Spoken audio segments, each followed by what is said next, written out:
Sabi ng iba, guard lang. Pero subukan nating alisin ang lahat ng security guard sa Pilipinas sa loob lang ng isang oras.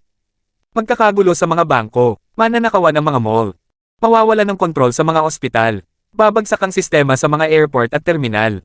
Sa loob lang ng isang oras, lalamunin ng takot at kaguluhan ang bayan. Doon mo mapagtatanto na hindi lang kami nagbabantay ng pinto. Kami ang nagbabantay sa katinoan ng lipunan. Kami ang unang harang. Ang tunay na first line of defense. Bago makarating ang masamang loob sa mga inosente, kami muna ang kailangang lampasan. Bago lumiyab ang malaking sunog, kami ang unang nakakaamoy ng usok sa gitna ng gabi.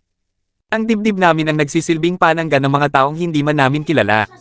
Pero handa naming ipagtanggol. Ang sahod namin ay pambuhay. Pero ang buhay namin ang nakataya sa bawat shift. Walang presyo ang buhay ng tao. Ngunit sa bawat oras ng aming pagbabantay, itinataya namin ang aming kaligtasan. Kapalit ng halagang minsan ay sapat lang pambili ng bigas para sa pamilya. Iyan ang pinakamataas na uri ng paglilingkod. Ang unahin ng kaligtasan ng iba bago ang sarili. Kami ang saksi sa mga lihim ng kalsada at gusali. Alam namin kung sino ang huling umuuwi. Sino ang pagod sa trabaho. At sino ang may balak gumawa ng tama o mali. Kami ang silent witnesses ng araw-araw na kasaysayan. Ang aming katapatan at integridad. Ang pumipigil upang hindi gumuho ang tiwala.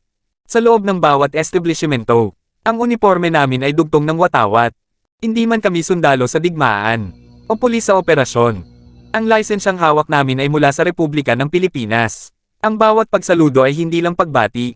Ito ay pagkilala sa kaayusan at sa batas. Kami ang patunay na ang Pilipino ay disiplinado, matapang at marangal. Sa anumang antas ng buhay. Sa mga nakakapanood nito, sa susunod na dumaan kayo sa harap ng isang guard, huwag niyo lang kaming tignan bilang tao sa pinto. Tignan nyo kami bilang taong handang tumaya, para maging maayos at mapabuti at ligtas ang bawat tao.